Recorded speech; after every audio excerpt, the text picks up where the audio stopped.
আগামী 19শে মার্চ থেকে 27শে মার্চ অবধি কিন্তু চৈত্র নবরাত্রি মানে গুপ্ত নবরাত্রি। আমরা এই সময় গুপ্ত প্রসেসে নিজেদের জীবনের বিভিন্ন সমস্যার সমাধান করতে পারবো। আমরা মায়ের আরাধনা করব, সেটাও কিন্তু গুপ্ত প্রসেসে। বাড়িতে বসে মনস্কামনা জানাবো, নিজে পুজো করব, বা যেইভাবেই পুজো করি না কেন সেটাই কিন্তু কাউকে কোনোভাবেই বলা যাবে না। তাতে কিন্তু সেই কামনা বা মনস্কামনা পূর্ণ হবে না। সেইভাবেই আজকে একটা ভিডিও আপনাদের সাথে শেয়ার করতে চলে এসেছি। তবে তার আগে বলবো, আমার ভিডিও আপনার ভালো লেগে থাকলে লাইক, সাবস্ক্রাইব, ফলো করতে ভুলবেন না। কমেন্ট বক্সে জয় মাতা আদি লিখে এনার্জি এক্সচেঞ্জ করুন আর প্রচুর শেয়ার করুন, যাতে প্রত্যেকটা মানুষের কাছে এই রিলটি পৌঁছে যায়। তো কি করবেন?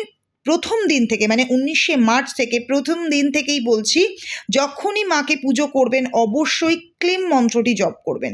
এটি মায়ের বীজ মন্ত্র, ক্লিম মন্ত্র 108 টাইমস, 108 বার তো পড়বেন। তা বাদ দিয়ে যতবার ইচ্ছে ততবার চ্যান্ট করতে পারেন বা পাঠ করতে পারেন। তার সাথে সাথে মনস্কামনাটা ভেবে নেবেন।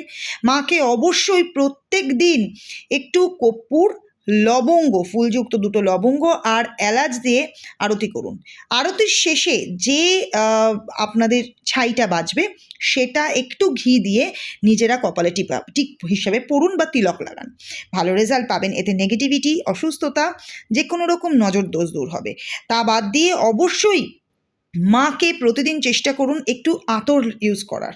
আতর ইউজ করলে কি হবে, যেটা যদি গোলাপের হয় বা চন্দনের হয় খুব ভালো হয়, এতে অর্থ প্রবলেম দূর হবে।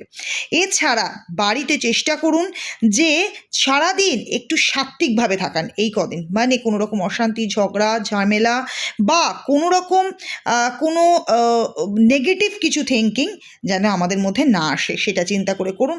আর এই মন্ত্রটি জপ করুন, দেখুন ভালো রেজাল্ট পাবেন। Thank you.